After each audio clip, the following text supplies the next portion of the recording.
current job. I'm leaving a job I actually really like, but it's cool. It's the right thing to do.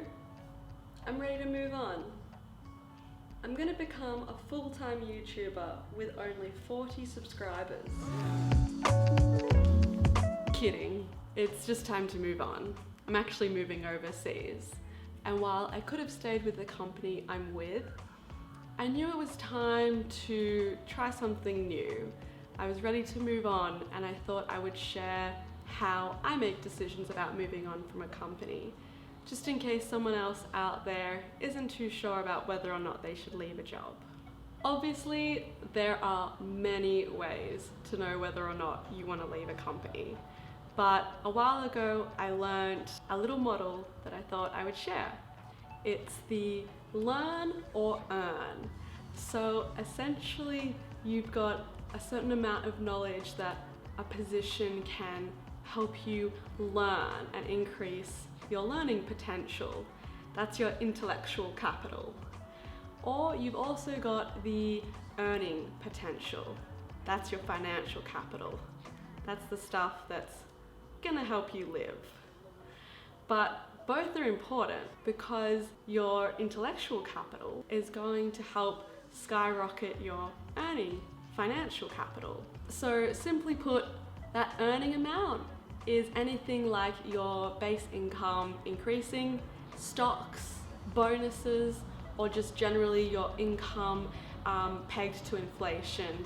I think making decisions around your career purely for financial reasons can feel a bit dirty, it can feel a bit squirmish, but I think it's really important because instead of seeing it as you asking for money, I see it as a company compensating me for the skills and passion that I'm bringing to their company, for the relationships I'm going to be building with clients. So I do think it's important to be financially motivated and for a company to compensate you for your skills, because also I find it motivates me so much more. If I know that I'm being paid a proper amount for the work I'm contributing to the company, I am so much more motivated.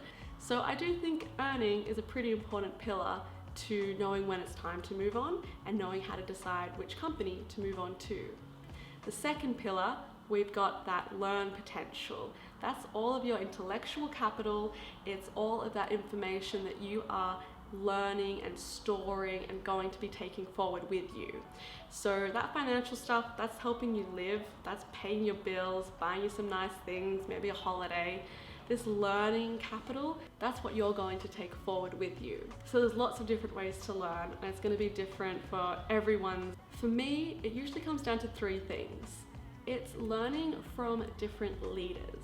So I tend to find that yes, the company you're working for is important, but it's who you're working for that is actually more important.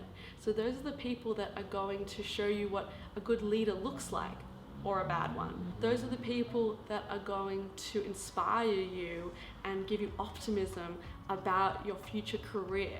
Do you want to be those people? If not, I'd be reconsidering whether I'm getting my learning potential from this company and in this role. The second pillar of learning for me is the actual projects that I'm working on day to day. So what type of clients am I interacting with?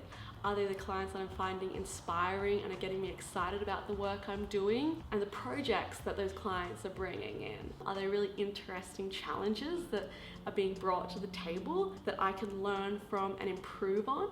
And the third one is what type of position, or more specifically, what role do you want to be in the future? And is what you're learning right now in this role going to help you get to that future that you want? Otherwise, are these the skills you need to be learning right now? Are they going to help you get to where you want to be? Yes, great. That means you're learning. If they're like completely left of field and you're just doing work for the sake of doing work and you're not learning anything that's going to push you towards the position you want to be in, then I would say the learning potential is pretty low on that one. So obviously, if you can get a little bit of learning potential and a little bit of earning potential at the same time, then that is awesome. But if neither of those things are growing right now, that's when I tend to know that I should start looking around and seeing at what else is out there. And obviously reach out to your company and ask if they can help you with whatever you're wanting to change before you jump ship.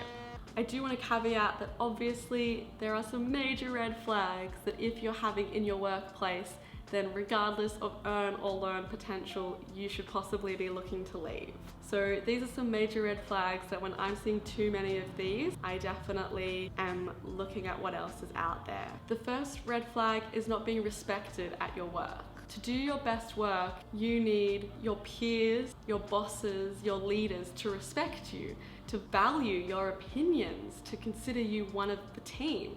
And if you don't feel like you are getting that, then yeah, that is a huge red flag and you should be running on out of there. The second red flag is if you're being undervalued, if you're being underutilized, maybe no one understands what your capabilities and skills are, or maybe they're just not willing to create that position for you at their company. And the third is if your values and ambition have changed since you joined the company. Do you now have a particular passion for the environment that your company isn't delivering on?